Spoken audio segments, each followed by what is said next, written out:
嗨，小伙伴们，好久不见！我已经跟着一位葡萄牙的歌唱家在线上1对1学习声乐5年了。这5年的时间里，我的声音终于发生了蜕变，从最开始的粗糙笨拙，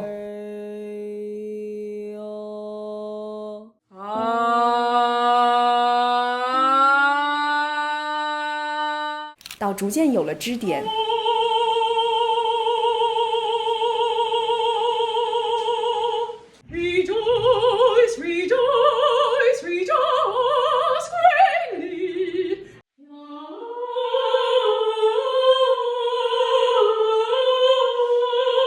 到慢慢变得平衡通透。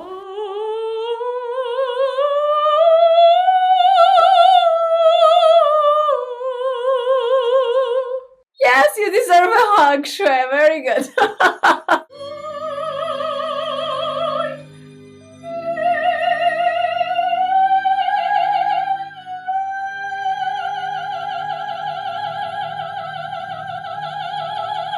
再到现在的样子。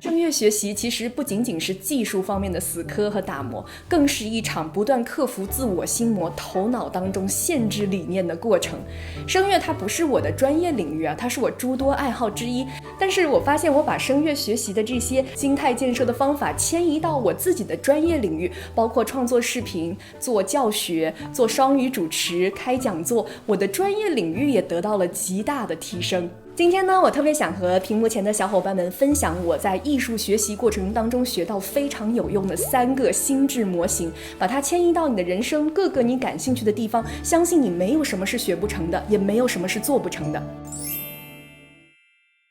虽然我小时候有接受过钢琴的学习，大概有10年的时间，但是声乐是我内心当中非常恐惧的一道坎儿。我记得大学的时候有一次我参加了一个主持人比赛，然后前面是主持环节，中间有一段是需要才艺展示的，现场没有任何的乐器，所以我只好选择了唱歌。当时有一位大学的声乐老师直接说了一句：“你根本就没有唱歌的天赋，你不要唱了。”所以这件事情一直给我心里埋下了一个恐惧。直到我27岁那一年，我自己有了一定的经济条件，我开始在线上去找欧洲的歌唱家去系统的学习一下，所以就碰到了我的葡萄牙老师，他原来是在歌剧院里面工作的，因为疫情他上网了，在线上带学生。前面半年是自我怀疑最严重的阶段，你会发现自己的声音怎么像公鸭嗓子一样这么难听，这么粗糙，怎么做都不对，怎么做都不平衡，我是不是没有天赋？是不是我年纪太大了，已经不能学了？然后我有时候在社交媒体上分享了我的一些唱歌的过程，还会有一些在海外的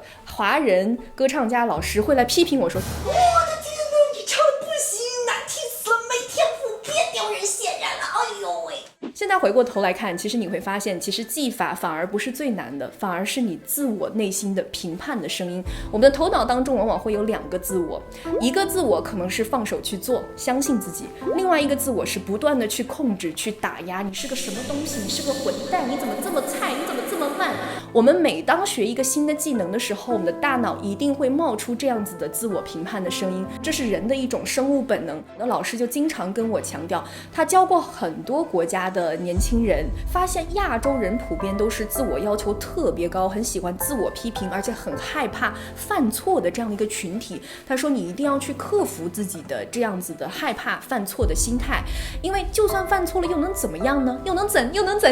So what？ 不就是唱破音，唱的难听一点吗？我仔细一想也是啊，我到底在害怕什么？艺术的学习和传统的数理化的学科不一样啊，你一旦出现了紧张，心态不正，你的整个身体肌肉就会反映出来，会变得很僵硬。我的老师反复跟我说 The more you want to control, the more you lose your control。 你越想去控制你的身体，越不受控制。当你的身心合一的时候，你信任你的身体的时候，你才能够释放出你本来就能歌唱的这种本能。人本身就有唱歌的潜能，你要相信自己， Trust your body。 所以这句话我一直深深的烙在了我的心里。所以我给自己的一个心态建设是，我不管学成什么样我都认了，我就跟着老师的步骤，我就笨笨的学，每一个脚印按照他给我的方法和指示去都把它做好。就这样，当我不执着于唱成什么样的时候，我发现我的进步反而就发生得很快。其实呢，万事开头难，前面的时候你一定会碰到学习方面的障碍的。这个时候你不需要去过度分析，过度的自我否定，你就把该做的一点点事情做好，日拱一卒，你就接纳自己的，无论什么样的状态，我都很好，我相信我一定会进步的，相信我的身体，我是有这个潜能的。我们每个人都是渴望进步的，和我同一时期找了我的老师一起学声乐的还有其他国家的年轻人，他们普遍都是学了2-3个月，觉得好像长进没有特别大就放弃掉了。但是我不这么认为，因为我知道进步它不是一夜之间发生的，就好像冰的融化，大家如果从冰箱里-28度拿出一块冰，它从-28度到0度的时候，从外面来看它有任何变化吗？完全没有，对不对？但是如果你用显微镜放大了去看，它的每一个分子每一个原子都在发生改变，它们之间的摩擦更加剧烈，会产生各种各样的热能，直到它突破0度的时候，它就突然变成了液态。我记得在 Atomic Habits 这本书里面讲到一个很重要的概念， Any kind of breakthrough doesn't happen overnight。任何形式的突破其实都不是一夜之间发生的，它只是前面长期的累积到了一定程度，在这个瞬间爆发出来，让你看见了而已。你知道吗？前面的半年有多枯燥吗？就是在不停的练哈哈哈哈哈这样大猩猩的叫声。老师为了让我找到我的胸声，他觉得我的声音是娃娃音，不够扎实，没有支点。然后到了第1年的时候，又出现了新的问题，就是我的声音不平衡啊，我的头声没有办法和胸声很好的融合，我要不断的去克服我的换声区，这样又练了1-2年，然后又出现新的问题，就是我的声音不太灵活，胸声是很扎实了，可是它很硬很拖沓，那我又要开始练花腔，让我的声音的灵活度变得更高。直到第4年第5年，我的基本的技法有点扎实了以后，我的老师才带着我去练完整的曲目，去增加自己的耐力和这个情感的处理。人声是一个很复杂的乐器，它需要不断的微调，有10几块肌肉都会联动，你改变一小块肌肉的动向，或者身体气息的变化，身体的支点变化，你的整个声音其他的肌肉也都会受到牵连，所以每天都是在发现新的问题，解决问题。那在这5年的漫长的进步当中，我是怎么做到让自己不焦虑不着急的呢？其实很简单，就是不断的记录。我上完每一堂声乐课，我基本上都会写一个小小的笔记，画一点插图，来写一下出现的问题是什么，进步点在什么，我下一次要做到什么，要做什么样的作业。你也可以把自己的声音录下来，来看一看自己每一次都有什么样的不同。当你隔个几个月或者1年2年回过头来看的时候，你发现你的声音真的就像一块玉一样，从最开始的粗糙的破石头，慢慢的打磨变得光滑了起来，有了颜色，有了润泽度。然后另外我每隔一段时间会去做一些演讲啊主持的活动，我自己回看这个录像带的时候，我就发现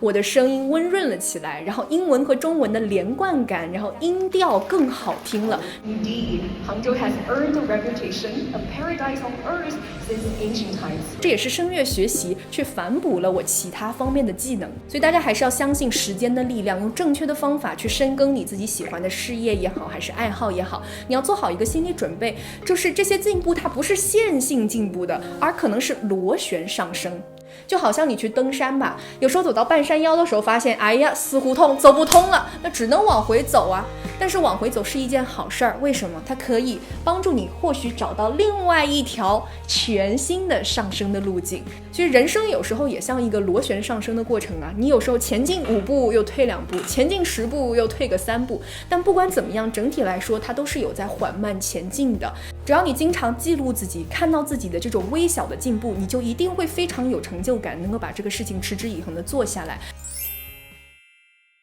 我特别推荐年轻人在自己业余的时间里去发展一些无用的爱好，因为你会发现爱好越广泛，你的人生的精神支点越多。我自己的爱好是非常多，我会弹钢琴，会唱歌，会绘画，也会一点点吉他，会跑步，然后我的生活被各种各样的爱好填充满。你可以把人生比作一棵树或者一棵玫瑰花，当你的根系发达的时候，你就会发现你的每一个根系都能触碰到更远的泥土深处，去吸收各种各样的微量元素和营养。当风雨来临的时候，你的根系越发达，你就越能够对抗风雨，更加坚定地活下来。如果你把一切的希望寄托于某一份工作，那如果这个工作垮了，你怎么办呢？如果你把人生的一切都寄托在一个孩子身上，那如果孩子不如你所愿，怎么办呢？所以当你爱好丰富的时候，其实它也是一个对抗人生风险的系统。看起来这些无用的爱好，其实在长期来看也是对你的人生有很大的实用主义的价值的。触类旁通的人往往在自己的事业赛道上面也会走得更远。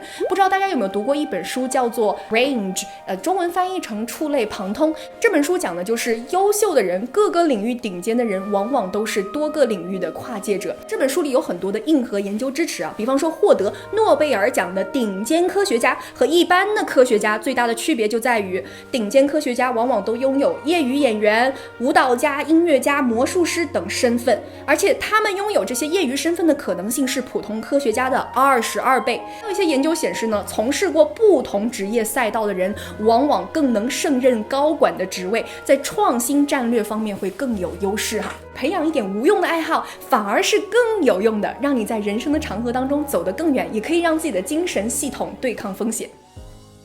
你不管是在学习自己感兴趣的爱好，还是学习一些专业的技能，都要沉下心来，不要自我怀疑，不要自我内耗，你就按照老师给你的正确的方法，你就好好学，每天学一点，你一定会看到进步的。觉得任何的学习都跟吃饭一样，你不可能一口气把这1年的饭全吃完了，吃成个超大的胖子，把自己胃吃爆炸了，对不对？也看不到效果啊。相反，你每天吃8分饱，吃个几顿，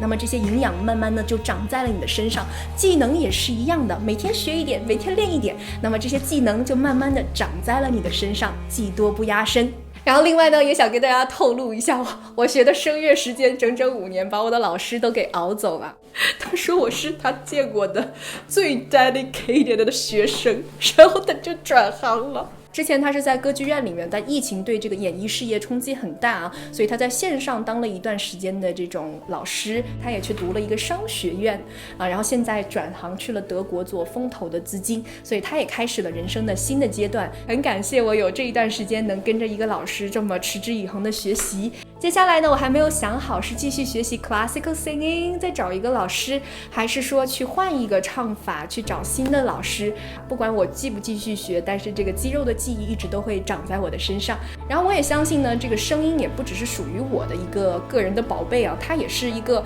分享出去的礼物。当你说话的时候，你不光可以给自己带来愉悦，你也是在给听众们创造更美好的体验，去把你的思想传递出去。所以我觉得当一个人说出好听的声音，也是送给更多人的一份礼物。好啦，我是爱学习的夏冰雹，希望本期视频对你有帮助哦，也欢迎你跟我分享你最近的学习心得。